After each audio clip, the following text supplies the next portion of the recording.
Recording in progress. स्थापकाय च धर्मस्य सर्वधर्मस्वरूपिणे अवतारवरिष्ठाय रामकृष्णाय ते नमः। यथाग्नेर्दाहिका शक्ति रामकृष्णे स्थिता हि या सर्वविद्यास्वरूपां तां शारदां प्रणमाम्यहम्। नमः श्रीयतिराजाय विवेकानन्दसूरये सच्चित्सुखस्वरूपाय स्वामिने तापहारिणे।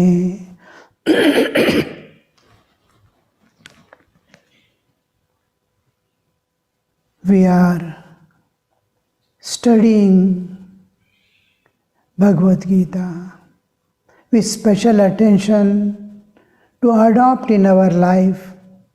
In the last class we saw Shri Om Tat Sat iti Srimad Bhagavad Gita. So Srimad we saw up to Srimad. Bhagavad Gita. What does the term Bhagavat means? Bhagavat, Bhagavan. We will discuss Bhagavan also in this class, because in whole of Bhagavad Gita it is Bhagavan, Bhagavan, Bhagavan.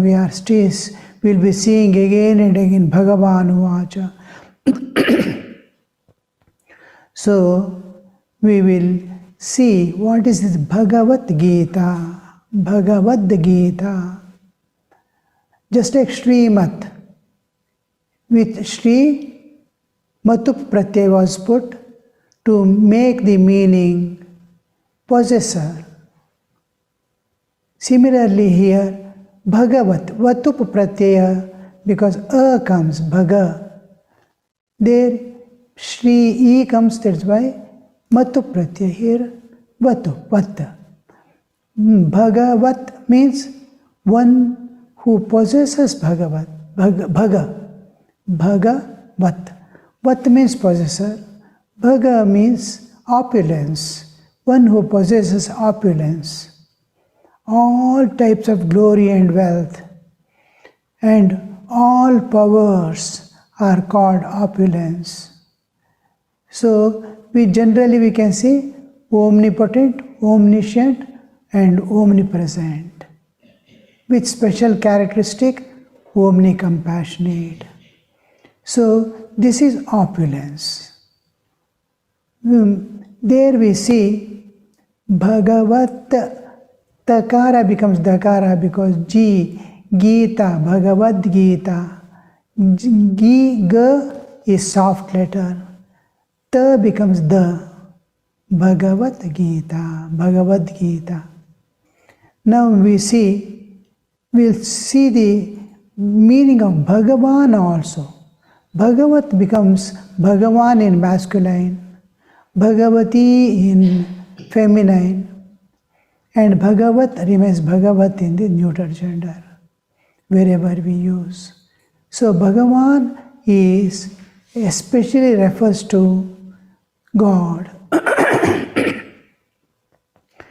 It is a very beautiful expression. A devotee endearingly utters this expression, Bhagavan.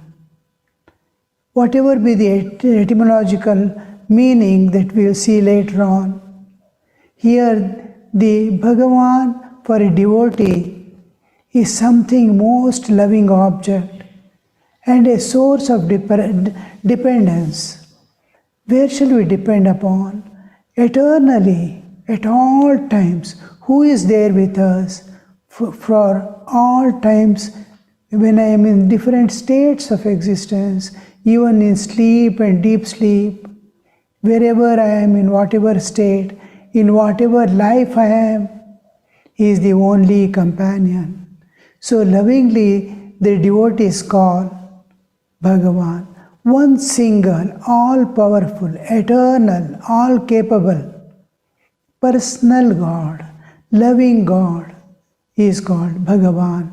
By the most important thing we see is the incarnation that he takes to come to the earth.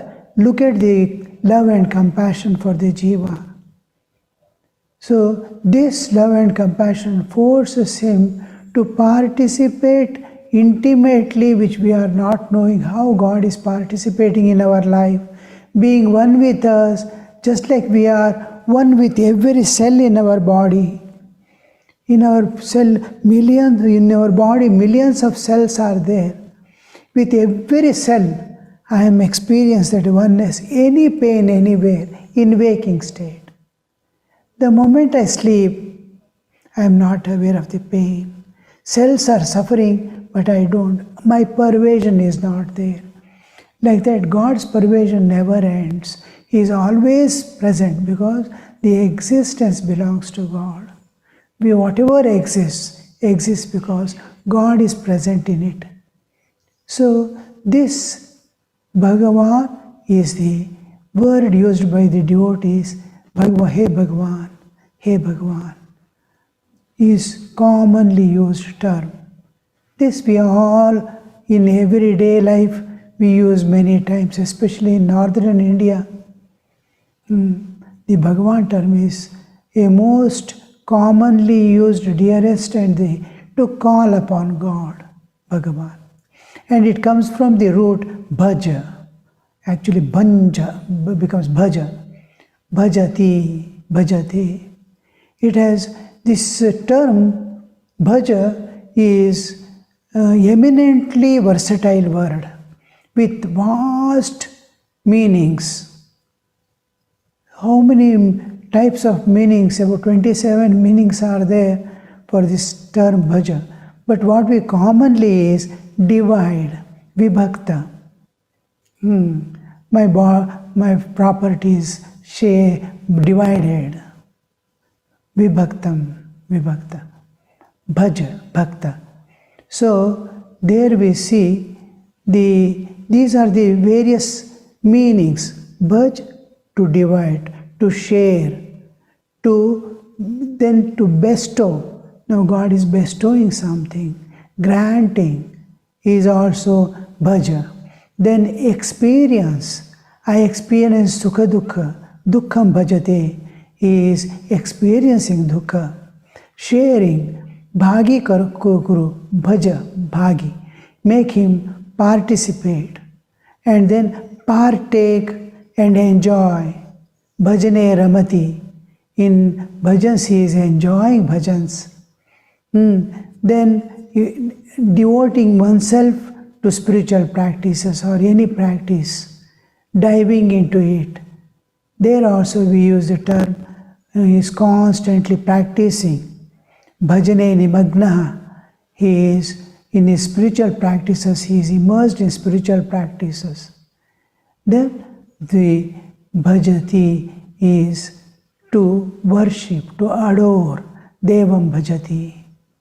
So bhaj has versatile of meanings, and these are the meanings. When we apply it to God, it takes a different shape. See, God is what? He sacrifices himself to be this universe.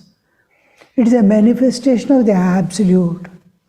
God the impersonal is becoming God the personal with the bodily existence.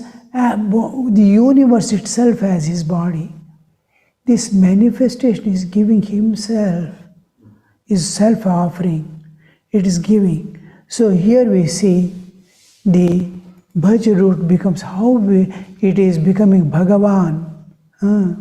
Then Leela is playing, divine play, coming down to the earth, taking human forms, various avatars taking, time to time, whenever there is need, anything is there, needed, he is there to give the devotees' prayers, the all-pervading existence. Everything exists. Whatever we see exists. All objects are there, existing. I am existing. He is existing. All these people are exist. The existence belongs to God. Because God is pervading everything, there is existence. Everything is existing because God is pervading it. Pervasion. Bhaj root, you see how it is being adopted in the term Bhagavan.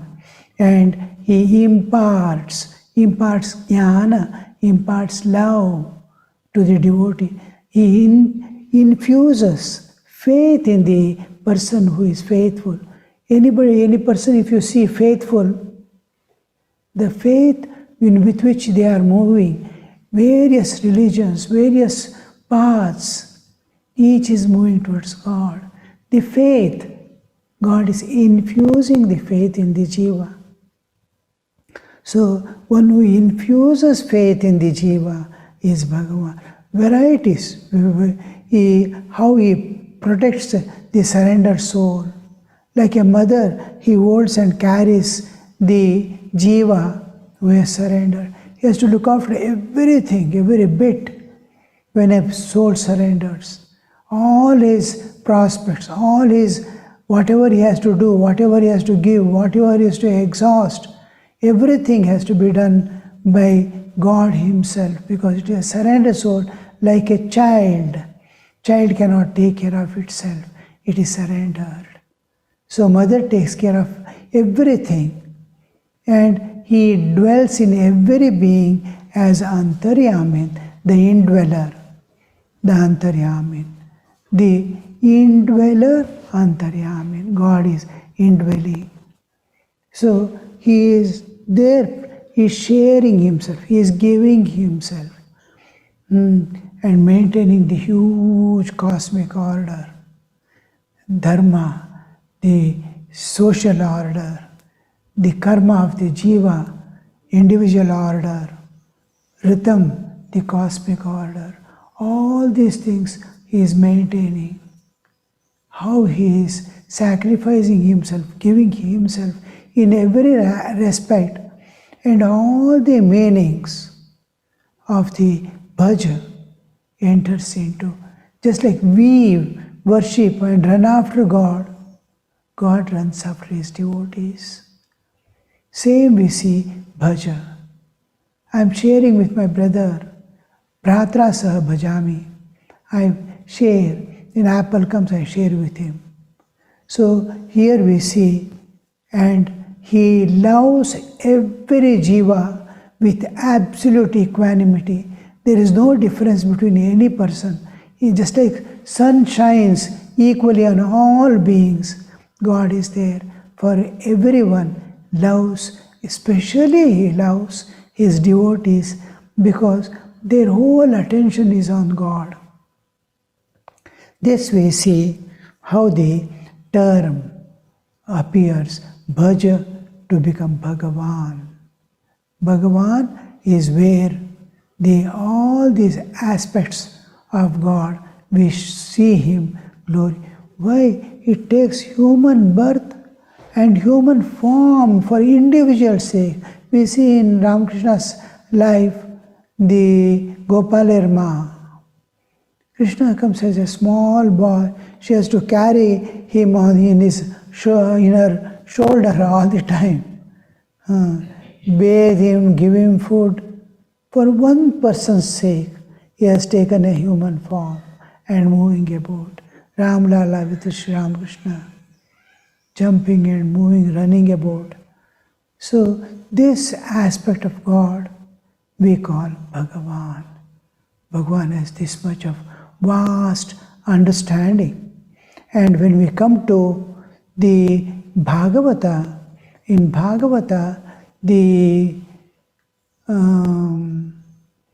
it is told that transcendentalists, that is, who worship God as with the Advaitic attitude of Nirguna Nirakara, those transcendentalists, they have an opinion. They say, actually there is a shloka which gives the meaning that the people, transcendentalists, call this absolute existence which is capable, which has the potency to manifest in any way, but it is absolute, it is Purna. That Purna, it is capable of manifesting in any way it wants. It's an ocean, it can take any form of wave. Wave is nothing but ocean. So this aspect of God, they call it the Brahman, or it is called Bhagavan, Paramatma.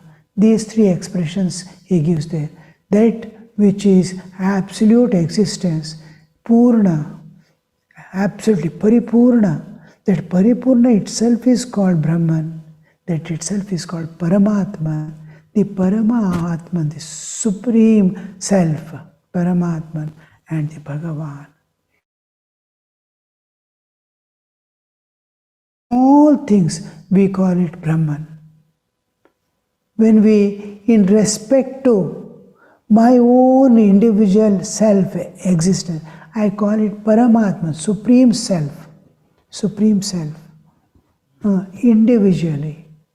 Independent of all, Jiva and Jagat, it is by itself, it is Brahman. With respect to me, he is Paramatman.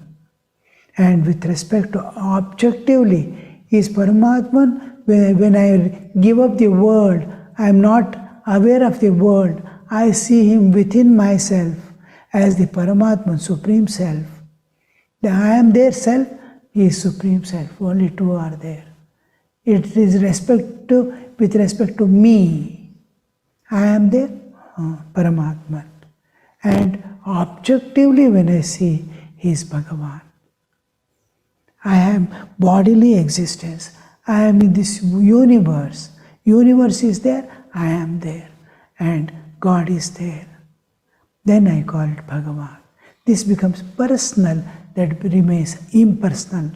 Impersonal and individualized, and the objective, God as personal, impersonal, and myself, independent. So there in Bhagavata he says that absolute existence is called Brahman, Paramatman, and Bhagavan. And when we come to the Vishnu Purana, he gives a solid, concrete definition of Bhagavan. Aishwaryasya samagrasya viryasya yashasasriyaha jnana vairagyayoschaiva sharnam bhaga itirina. That is Aishwaryasya samagrasya. Aishwarya means not wealth here. Shriya means wealth.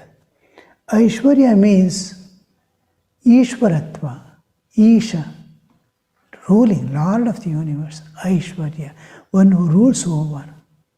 The sovereignty, Aishwarya, the domain, dominion, sovereignty, the king, the Lord of the, all that exists, whatever exists, he is the Lord of that. All jivas, all objective nature, whatever you see, the whole thing is ruled, governed, controlled, directed, guided by him. So, Aishwaryasya samagrasya viryasya, virya, the bravery, the courage, the what we call omnipotence. He is capable of doing anything and undoing anything. He is omnipotent. Omnipotency is called virya.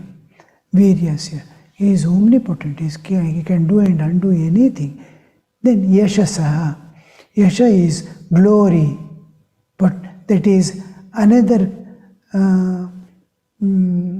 yasha. We can say glory, fame. He is known to every jiva. See, when we call is a person who has acquired a goodwill of all, and see everybody is can go and confide. So I have a friend with whom I can share all my feelings. I can give my anything. I can tell anything confidently. I can seek help. I can seek suggestions. Then he is Yashasvi. That all people are looking at him. All people are confiding in him. All people know him. He has acquired that Yasha. So God is the friend, Suhrid, and known to everyone in the heart of the... Even atheist has his own God within him. So this Yasha Shriya. Shriya is all kind of Shri. What we call, generally we term it as wealth. What is wealth? You can see the whole universe belongs to him and he pervades it. He himself has become all that. And that wealth, when we say Shriya, the other aspects, the inner Shri, just like inner beauty of a person, the external beauty is different. The humility, the love, the care, the justice, there is no injustice in God. These are all great qualities. The beauty, the splendor, these are Shris. In a person also, moral character. All these are his Shri. Vairagya, dispassion towards the world, passionate attachment, anuraga for God. Like that, in God, that love and compassion, the internal beauty, all this come under that. This Shriya, then Jnana is omniscient. He knows everything. He knows the beyond eternally. He is one with that eternal existence, the beyond. He is himself looking at the whole universe in front of him. He knows every bit of the universe, its play, its creation, its sustenance. All these things are known to him in every respect. He doesn't need any jnana, abhava of jnana. Every jiva's thing he knows. Where is what, when its creation is going to end, when his creation is to start. Everything he knows. So this aspect is called the jnana. And vairagya. Jnana we translate as wisdom. Jnana, vairagya, dispassion. Dispassion is, he neither has attachment nor aversions. Like sun, he shines. He is equal to injustice. There is no injustice anywhere in God and nature. So we see the vairagya is not attached to anything. He is taking care of everything. He is governing the whole universe. He is not attached to it. Nor he has an aversion towards anything that is wrong and erring. He leaves it to nature. And with all love and care, he tries to lift every jiva. This renunciation has two aspects. One is absolute patience, absolute tolerance, and giving something to seeing expecting the evolution of jiva to its original state of pure Ananda, Ananda Swarupa. You are Ananda Swarupa, why have you forgotten? To bring back to that. And for me, I don't need anything. I am Purna. When I am contented within myself, I find fulfillment within myself, then I don't need anything. This, I don't need anything, but I give my all, is Vairagya. Vairagya means not running away, not shrinking, not avoiding, nothing. Vairagya means I neither have attachments nor aversion, but my love, compassion, this is my nature, which is going to, Ananda is my nature. I cannot renounce my nature. Ananda I cannot renounce. Satchidananda I cannot renounce. That is what I am. The world I can renounce. Renounce means not throw away. To try to see the divine which has manifested in that form. And be free from raga, dvesha, attachments and aversion. This in fullness we see in Ramakrishna's avatara. You see not the glory of God that is being displayed, and not the beauty, physical beauty. It is jnana and vairagya. Important, tyaga. Oh, somebody asked Holy Mother, what speciality of Thakur? She says, he is tyaga murti. He is full of tyaga. So this aspect, vairagya. And then there is one more definition in the same Vishnu Purana regarding the Lord, Bhagavan. What the Bhagavan means? Utpatti, the creation. Vyutpatti pralayancha. Vyutpatti pralayanchaiva bhutanam agati gatim. Coming and going of the jiva. Pralaya, Srishti and Pralaya, the whole knowledge of the Vidya. Veti vidyam avidyancha. He knows Vidya and Avidya. Sa vachyo bhagavaniti. He is called Bhagavan. He is called vachyo bhagavaniti. Utpattincha pralayancha. Utpatti. This creation. He manages, he creates, he participates, he has absolute knowledge how to do, what to do, how it creates. Vyutpattincha pralayancha, how it, he knows, he does. With total knowledge of it, and he plays with it. When we say he is professional, he is proficient in it. Proficiency shows he plays. Now, cycle. How many times we fall before we learn? We can't, on two wheels we cannot stand. A day comes when he becomes so proficient, he is playing with that cycle. Whatever way, you must see the wheels in the legs they put. What do you call that?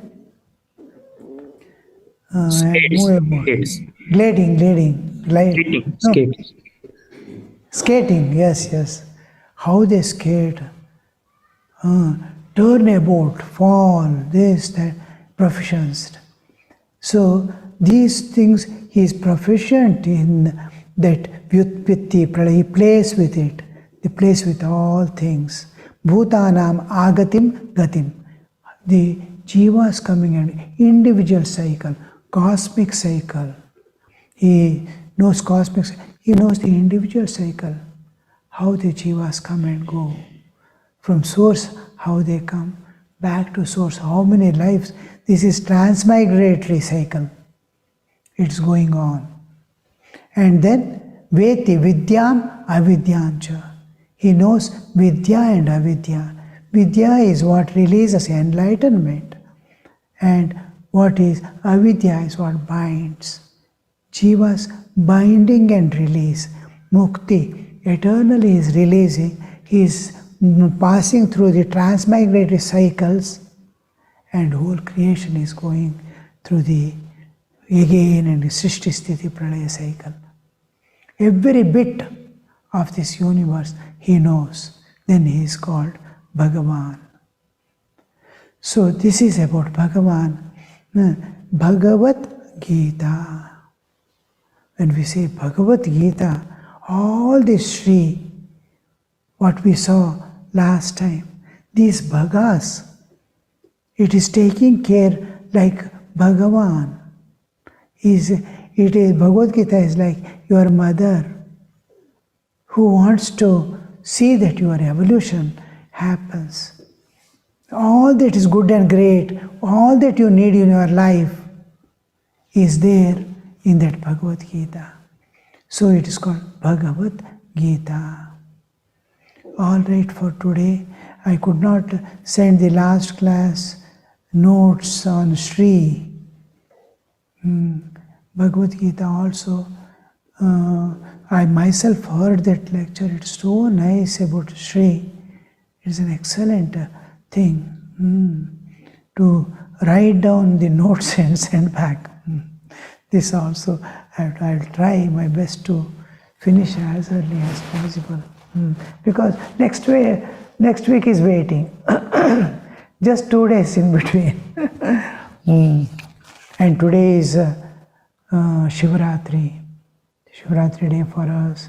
The whole India is celebrating. Every nook and corner you can see people moving, people fasting, people singing, bhajans, this, that going on. Some are fasting, some are praising, some are doing worship, the Vedic chanting going on. Here also in the ashrama, a lot of work is going on. All right then for today, this class.